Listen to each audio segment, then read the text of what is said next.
आपको एक दिन पता चले कि अब एक वर्ल्ड एंडिंग इवेंट के कारण पूरी दुनिया के सारे लोग मर चुके हैं, सिर्फ आपके अकेले को छोड़कर। अब बड़े बड़े होटल्स, मॉल्स सब कुछ खाली पड़े हैं, सब कुछ फ्री है। बिना इंसानों के शहरों को जंगलों ने ढक लिया। अब ऐसा ही कुछ होता है हमारी 2025 की लेटेस्ट पोस्ट एपोलिप्टिक सीरीज अर्थ एबाइट्स में। कहानी की शुरुआत इश नाम के एक बायोलॉजिस्ट से होती है, जो कि पिछले कई महीनों से जंगल के बीचों बीच अकेला रह रहा था ताकि अपनी रिसर्च पूरी कर सके। लेकिन अब इसी बीच एक जहरीला सांप उसे काट लेता है। इश घबरा चुका था और इसी हड़बड़ी के बीच उसके हाथ से फोन भी नीचे गिर गया, यानी कि वो किसी को मदद के लिए भी नहीं बुला सकेगा। तो वो खुद से ही हाथ पर कट लगाकर जहर को बाहर निकालने लगता है। यहाँ वो शहर से बहुत दूर रह रहा था, तो अब वो पानी पीते ही इसी कैबिन में बेहोश हो जाता है। उसे लगातार हेलुसिनेशंस हो रहे थे क्योंकि सांप के जहर का कुछ असर अभी तक बाकी था, और वो ऐसे ही कई दिन अधमरी हालत में लेटा रहता है। उसे बीच में एक रात बाहर से हेलीकॉप्टर्स की आवाज भी आई। दरवाजे पर कुछ साइंटिस्ट उसे अपने साथ ले जाने आए थे। शायद से बाहर की दुनिया में कोई बड़ी इमरजेंसी आ गई थी, लेकिन अंदर इश आवाज नहीं कर पाता, और ये समझकर कि अंदर कोई भी नहीं है, वे साइंटिस्ट बाहर से ही वापस लौट गए। अब कुछ दिनों के बाद फाइनली बचे कुचे जहर का असर भी उसकी बॉडी से निकल ही गया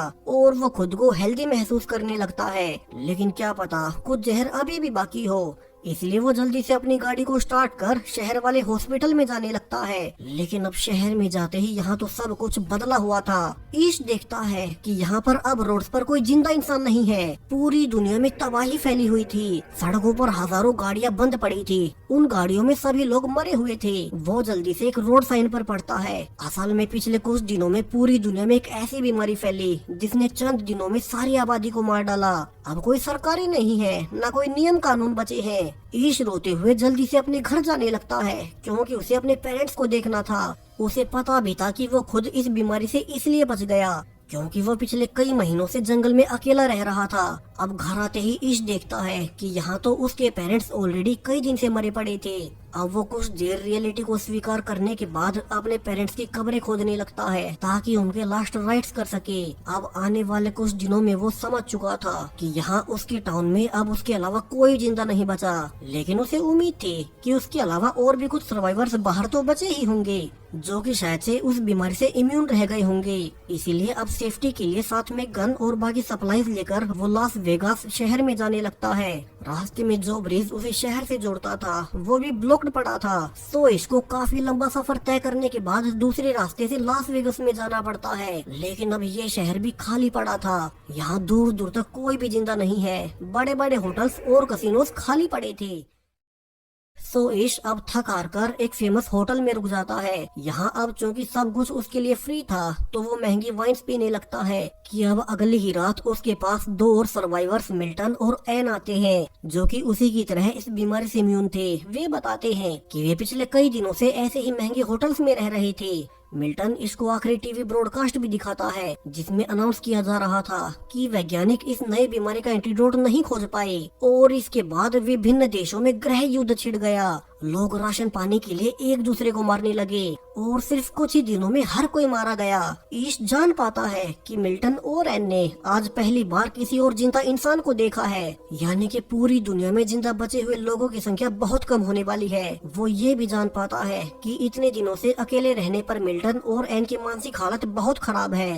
एन रिवील करती है कि उसने वीडियो कॉल पर अपने पति और बच्चों को मरते हुए देखा था, जिसके बाद अब उसे जीने की कोई इच्छा नहीं रही। अब ईश आने वाले कुछ दिनों तक उन्हीं के साथ इसी महंगे होटल में रहना शुरू करता है। इतने महंगे और ब्रांडेड कपड़े सब कुछ फ्री होने पर अब उन्हें कुछ भी अच्छा नहीं लगता, मानो ब्रांड्स की कीमत भी इंसानों के साथ ही खत्म हो गई। मिल्टन भी बताता है कि वो एक बड़ा बिजनेसमैन था और उसने अपनी मेहनत से बहुत कुछ कमाया, मगर अब ना उसके पास उसकी शोहरत है और ना ही उसकी फैमिली। सो उसने अपने पास एक गन रख रखी है ताकि वे तीनों एक साथ अनलाइव हो सके।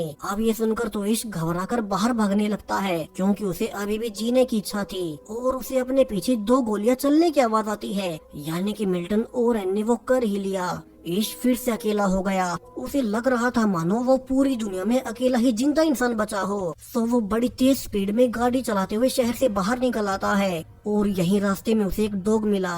अब इसी डॉग में उसे अपना एक साथी मिल चुका था, किसी के साथ जीने की उम्मीद। तो वो उसे लकी नाम देता है और अपने साथ रख लेता है। यहाँ से इसने अपनी लाइफ एक नए सिरे से जीने का फैसला किया। तो अब वो पहले बहुत सी सर्वाइवल की बुक्स लेकर अपने पुराने घर में वापस आता है, जहाँ की वो अब से लकी के साथ रहेगा। वैसे भी खाने और राशन पानी की तो अब कोई कमी ही नहीं थी। और अब धीरे धीरे समय बीतते हुए उन्हें 1 साल हो चुका है। ईश और लकी एक साथ रहते, दिन में वे बाहर घूमने जाते। बेशक से शहरों में कोई ना हो, मगर फिर भी वे किसी और जिंदा सर्वाइवर की तलाश करते। कि एक दिन लकी एक घर को देखकर भौंकने लगता है, जिससे कि धुआं निकल रहा था। ईश अब लकी को लेकर जल्दी से वहीं जाने लगता है, यानी कि उन्हें वहाँ अपने अलावा और भी कोई जिंदा इंसान मिलेगा। और यहाँ पहुंचकर उन्हें एक एमा नाम की लड़की मिलती है, जो कि शुरू में तो डर रही थी, मगर ईश यकीन दिला देता है कि वो उसके लिए कोई खतरा नहीं। जल्दी से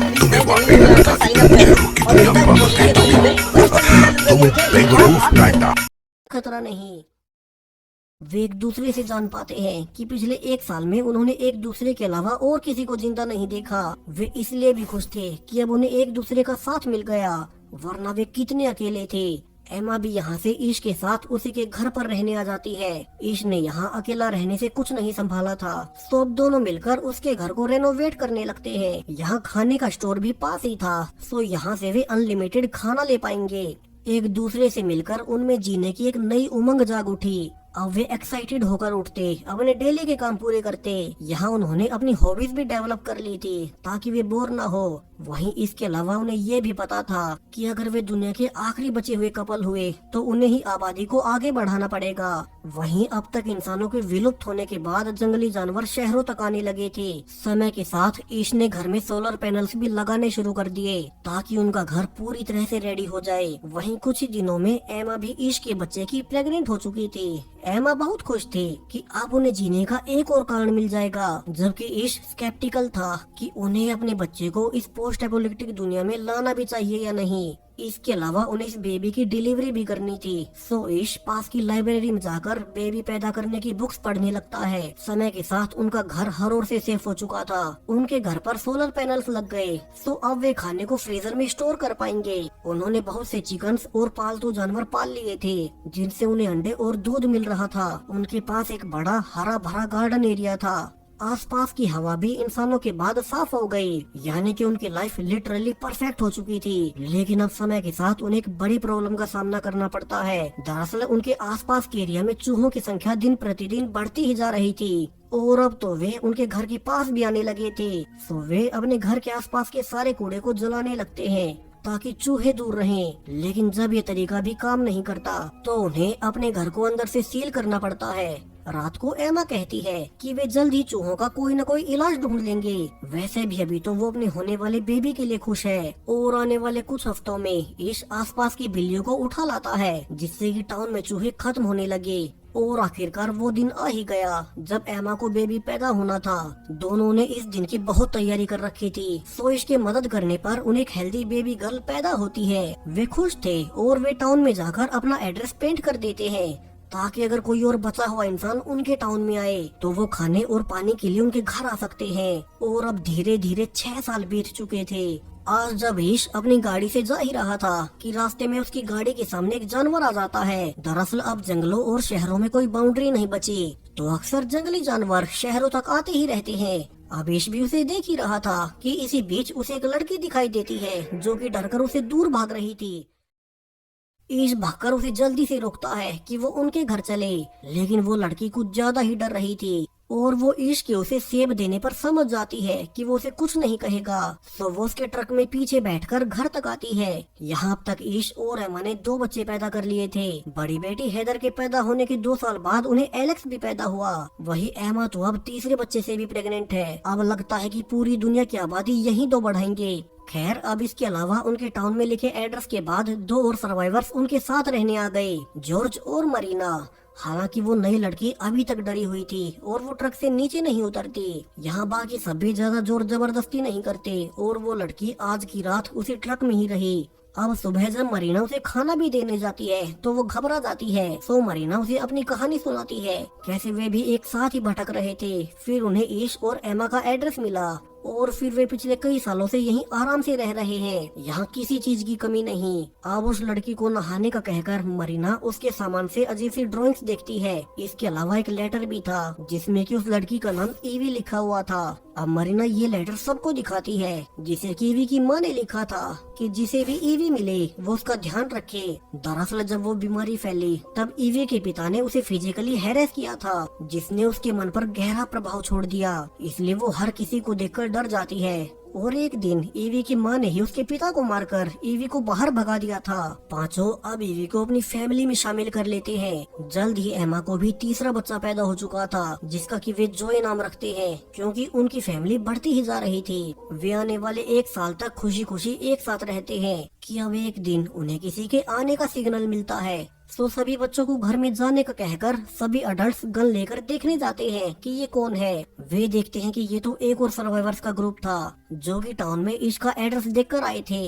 अब इस ग्रुप में थे मोली, जीन, एजरा और उनका बेटा रईफ। सो अब वे उन्हें भी अपने साथ ले चलते हैं। मोली रिवील करती है कि वे पिछले 8 सालों में 4 ही जिंदा लोग देख पाए, मगर उनका कोई ठिकाना नहीं था। वे मारे मारे फिर रहे थे। सो एमा कहती है यही अब उनका घर है। यहाँ वैसे भी रिसोर्सेज की कोई कमी नहीं। वे एक साथ मिलकर एक नई सोसाइटी बना सकते हैं। अब इस नए ग्रुप में मोली एक डॉक्टर रही थी, यानी कि अगर किसी मेंबर को चोट भी आती है तो ग्रुप में एक डॉक्टर का होना उनके लिए बहुत काम आएगा।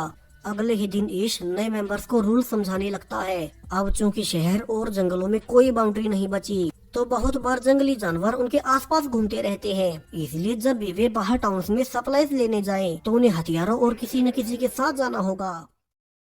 सभी अडल्ट्स आज एक साथ टाउन के दूसरे कोने तक आ जाते हैं, जहाँ की एक हॉस्पिटल भी था और मोली एक डॉक्टर होने के नाते यहाँ से बहुत सी दवाइयाँ ले पाएगी। अब वे काम की सभी सप्लाईज को लेकर वापस से घर लौटाते हैं। यहाँ नई मेंबर जीन एक सिंगर हुआ करती थी, तो वो सब के लिए परफॉर्म करती है। जीन इसके अलावा अपने बॉयफ्रेंड इजरा से प्रेग्नेंट भी थी। वहीं आज जॉर्ज और मरीना भी इतने सालों बाद पहली बार इंटीमेट होते हैं। अब आने वाले महीनों में जीन और मरीना दोनों एक एक बेबी को जन्म देती है और अब ऐसे ही धीरे धीरे 14 साल बीत चुके हैं। ईश और एमा पहला कपल जिन्होंने फैमिली शुरू की थी, अब उनकी फैमिली बहुत बड़ी हो चुकी है। वे आज अपनी सबसे बड़ी बेटी हैदर का बर्थडे सेलिब्रेट कर रहे थे। यहाँ ईश अब अपने ग्रुप के सभी बच्चों को पढ़ाता ताकि उन्हें पहले वाली दुनिया का भी सब पता हो। पहले वाली दुनिया जो कि आबाद हुआ करती थी, वहाँ की सोसाइटीज काम कैसे करती थी, वहीं आगे आने वाले समय में उन्हें ही दुनिया को आगे बढ़ाना होगा। तो ईश बच्चों को सब समझाता। अब एक दिन जब बहुत तेज तूफान आया था तो वे नोटिस करते हैं कि उनका डॉग लकी तो घर पर नहीं है। ईश जल्दी से उसे ढूंढने जाता है और देखता है कि लकी तो बेचारा एक पेड़ के नीचे दबकर मारा गया। ईश इससे बहुत दुखी था क्योंकि लकी उसे तब मिला था जब उसने जीने की उम्मीद खो दी थी। लकी एमा से भी पहले से उसके साथ था, तो वे लकी की अपने गार्डन में एक समाधि बना देते हैं। उसे ग्रुप के पहले मेंबर का दर्जा मिलता है, जिसकी वजह से उनका ये ग्रुप शुरू हो पाया। और फिर समय के साथ ईश की फैमिली के मेंबर्स बढ़ते ही रहे। अब आज जब ईश अपने बच्चों को देख ही रहा था कि एक जंगली शेर उनके घर पर घुस आता है, ईश बाकी बच्चों को बचाने के लिए उसके सामने आ गया और जब तक बाकी लोग उसे बचाने आ पाते तब तक वो शेर ईश को बुरी तरह से चीर फाड़ कर जा चुका था। डॉक्टर मोली जल्दी से बाकी लोगों के साथ ईश को बचाने की कोशिश करने लगती है। फॉर्चुनेटली उनके पास सभी दवाएं थी और मोली की टाइमली एक्शन लेने से वे ईश की जान बचा ही लेते हैं। एमा भी गन के साथ जाकर उस शेर को मार गिराती है ताकि वो फिर से उनके किसी और मेंबर पर अटैक न कर दे। आने वाले कुछ हफ्तों में ईश अब फिर से चलने लग गया था और अब 17 साल पूरे होते हुए बच्चे भी बड़े हो चुके हैं। ईश अपने बेटे जोय और एलेक्स को सर्वाइवल के सारे ट्रिक्स सिखाता। वहीं एजरा का बड़ा बेटा रईफ और ईश की बड़ी बेटी हैदर एक दूसरे को पसंद करने लगे। वे अक्सर एक साथ ही रहते और वे अपनी फैमिली को कहकर अकेले बाहर की दुनिया देखने जाने का फैसला करते हैं। बाकी लोगों को भी पता था कि उन्हें आपस में ही आबादी बढ़ानी होगी, सो इससे किसी को एतराज नहीं होता और वे दोनों को गाड़ी में वेपन्स और राशन पानी देकर दुनिया घूमने के लिए भेज देते हैं। लेकिन अब आने वाले समय में उन्हें पानी की कमी पड़ने लगती है और पास के ही डैम पर जाकर उन्हें रियलाइज होता है कि अब आसपास का सारा पानी खत्म हो रहा था। दरअसल इंसान अचानक से विलुप्त होने से मौसम का प्रोसेस बिल्कुल बदल गया, जिस कारण अब पिछले कई महीनों से बारिश नहीं हुई थी। यानी कि ग्रुप के पास पानी को लेकर बड़ी प्रॉब्लम खड़ी हो जाएगी कि तभी उन्हें दो और गाड़ियां अपनी ओर आते हुए नजर आती हैं, यानी कि और भी सर्वाइवर्स। सो वे जल्दी से अपने घर आकर सबको सतर्क करते हैं, क्या पता ये नए सर्वाइवर्स खतरनाक हों और उनसे उनका घर छीनने आए हों। दरअसल ये ग्रुप चार्ली का था और वो रिवील करता है कि वे यहाँ पर ऑयल का सौदा करने आए हैं। दरअसल उनके पास एक ड्रिल मशीन थी जिसे कि वे जमीन में ड्रिल कर इश्क के ग्रुप के लिए हैंडपंप लगा देंगे और उन्हें पानी मिलता रहेगा। लेकिन इसके बदले में उन्हें उनका सारा ऑयल चाहिए ताकि वे यहाँ से ड्राइव कर 500 मील आगे दूसरे हिस्सों में जा सके। अब इसके ग्रुप के पास वैसे भी पानी की कमी थी तो वे इस ऑफर को मान जाते हैं। वैसे भी वे ऑयल का क्या ही करेंगे। सो इसके कहने पर अब चार्ली के ग्रुप के लोग एक जगह पर ड्रिल करना शुरू कर देते हैं। इस प्रोसेस में वैसे भी कई दिन लगने वाले थे, तो तब तक चार्ली का ग्रुप उनकी वेंट्स में ही रहेगा। वहीं ईश समय के साथ नोटिस भी करता है कि चार्ली उतना भी सीधा नहीं, उसने रिसोर्सेज के लिए कई सारे सर्वाइवर्स को मारा था। और ये सब जानने के बाद ईश अपने ग्रुप को अकेले में कहता है कि उन्हें चार्ली से सावधान रहना होगा और साथ ही अपने इस घर की सेफ्टी करनी होगी। एमा कहती है कि वैसे भी ड्रिल पूरी होते ही वे चले ही जाएंगे, तो उन्हें ज्यादा परेशान नहीं होना चाहिए। आने वाले 2 दिनों तक ड्रिलिंग जारी रहती है और फाइनली 4 दिनों के बाद उन्होंने नीचे से पानी निकाल ही लिया। इससे सभी खुश थे और इस चार्ली से कहता है कि अब उनका सौदा पूरा हुआ, वे उनका सारा ऑयल लेकर यहाँ से जा सकते हैं। रात को सब इकट्ठे होकर सेलिब्रेट भी करते हैं। हालांकि इस चिंता में था क्योंकि चार्ली बहुत खतरनाक है और ऐसा लग नहीं रहा कि वो आसानी से यहाँ से चला जाएगा। अब रात को सबके सोने के बाद ईश को बाहर से किसी के चिल्लाने की आवाज आती है और वो बाहर आकर देखता है कि चार्ली एक रूम से निकल रहा था, जबकि बाहर उसका साथी साइलस पहरा दे रहा था ताकि वो उसे किसी के आने पर इशारा दे सके। ईश जल्दी से भागकर उसी कमरे में देखने जाता है जहां अंदर ईवी रोए जा रही थी। वो बताती है कि चार्ली ने उसके साथ जबरदस्ती की। ईश जल्दी से अपने ग्रुप को इकट्ठा कर सब बता देता है। यहाँ बाकी मेंबर्स भी बताते हैं कि चार्ली के ग्रुप के पास बहुत सी गन्स है और वो कह भी रहा था कि वो यहाँ से अब कहीं नहीं जाएगा। अब ईश कहता है कि फिर तो उन्हें चार्ली को जान से मारना होगा, वरना वो ऐसे अपने ग्रुप के लोगों को हैरास होते हुए नहीं देख सकते। आज उसने ईवी के साथ ऐसा किया है, कल को किसी और के साथ करेगा। यहाँ बाकी सब भी इसके पक्ष में तो थे, मगर वे ये भी डिस्कस करते हैं कि जब पृथ्वी पर वैसे ही इंसान नहीं बचे तो क्या उन्हें चार्ली को जान से मारना चाहिए। लेकिन ईश के अनुसार अगर वे चार्ली को मार दे तो फिर उसका ग्रुप कुछ नहीं करेगा और वे अब एक साथ चार्ली को घेर लेते हैं। और उसके ग्रुप को पता चलने से पहले ही ईश प्लान के अनुसार चार्ली को जान से मार देता है। ईश को खुद भी बुरा लग रहा था कि उसने पहली बार किसी की जान ली है, मगर उसे ये सब अपने ग्रुप के लिए करना पड़ा। वे अगली सुबह चार्ली के ग्रुप को बताते हैं कि अब वे उनसे बदला लेने का ना सोचे, वे चाहे तो यहीं रुक सकते हैं, मगर उन्हें उनके कामों में हाथ बटाना होगा। और अगर वे जाना चाहते हैं तो अभी के लिए हमेशा के लिए निकल जाएं। अब बाकी सब तो यहीं रुकने को मान जाते हैं, मगर चार्ली का सबसे खास दोस्त साइलस उन पर गुस्सा उठता है कि उन्होंने उनके लीडर चार्ली को अचानक से अटैक कर जान से मार दिया। अब ईश का ग्रुप डर जाता है कि कहीं भी उन पर अटैक न कर दें, मगर बाकी मेंबर्स कहते हैं कि उन्हें भी पता था चार्ली बहुत गलत था, वो लीडर होने का गलत फायदा उठाया करता था। उसने तो अपने ही ग्रुप की बाकी लेडीज के साथ भी ऐसा ही किया था। सो वे खुश है कि वो मारा गया। अब साइलस अकेला ही था जो कि चार्ली के मारे जाने से बहुत दुखी था। सो ईश उसे बाहर निकाल देता है। हालांकि साइलस कुछ देर बाद वापस भी आना चाहता था क्योंकि उसका बाकी ग्रुप तो यहीं रुक गया और वो बाहर अकेला सरवाइव कैसे करेगा। लेकिन चार्ली उसे अंदर नहीं आने देता क्योंकि चार्ली के गलत कामों में साइलस ने भी उनका साथ दिया था और सजा के रूप में वे उसे यहाँ से निकाल रहे हैं। यहाँ से समय और आगे बढ़ता है। अब पूरे 20 साल बीत चुके थे। बिना इंसानों की दुनिया अब तक बिल्कुल बदल गई। यहाँ अब ग्रुप के सभी बच्चे मिलकर एक नया प्लेन बनाने पर एक्सपेरिमेंट कर रहे थे। ईश का बेटा कहता भी है कि आने वाले कुछ समय में वे इसे परफेक्ट कर लेंगे ताकि वे पहाड़ों से आसानी से नीचे उतर सके। लेकिन अब आने वाले कुछ दिनों में ग्रुप के कई सारे मेंबर्स बीमार पड़ने लगते हैं। उन्हें जल्दी रियलाइज हो जाता है कि ग्रुप के आधे से ज्यादा लोग फिर से बीमार हो गए और उनमें वैसे ही सिम्टम्स थे जैसे 20 साल पहले फैले उस बीमारी में थे।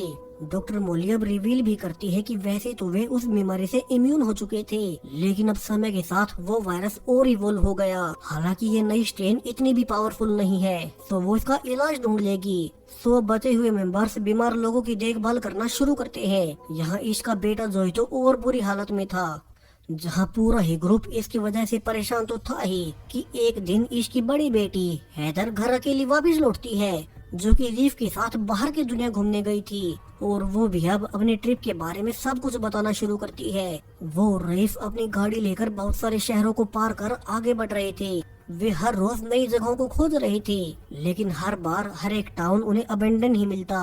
वे कोशिश कर रहे थे कि उन्हें कोई तो और सर्वाइवर मिले, मगर उन्हें कोई नहीं मिला।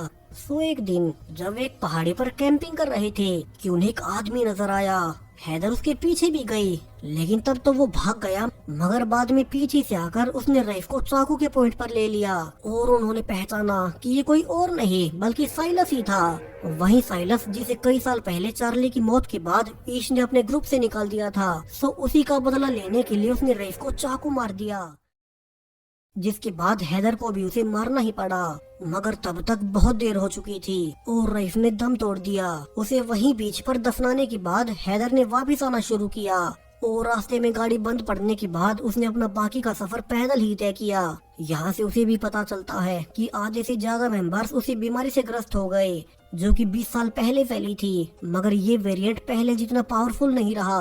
और डॉक्टर मोली इसी का इलाज ढूंढ रही है। यहाँ वे छोटे जोई का फीवर कम करने के लिए उसे ठंडे पानी में भी लेटाते हैं, जहाँ अगले कुछ दिनों में डॉक्टर मोली की दवाइयों से ज्यादातर मेंबर्स फिर से नॉर्मल हो रहे थे। लेकिन ये दवाई जोई पर काम नहीं करती, और वो अपने पेरेंट्स से आखिरी बार बात करके दम तोड़ ही देता है।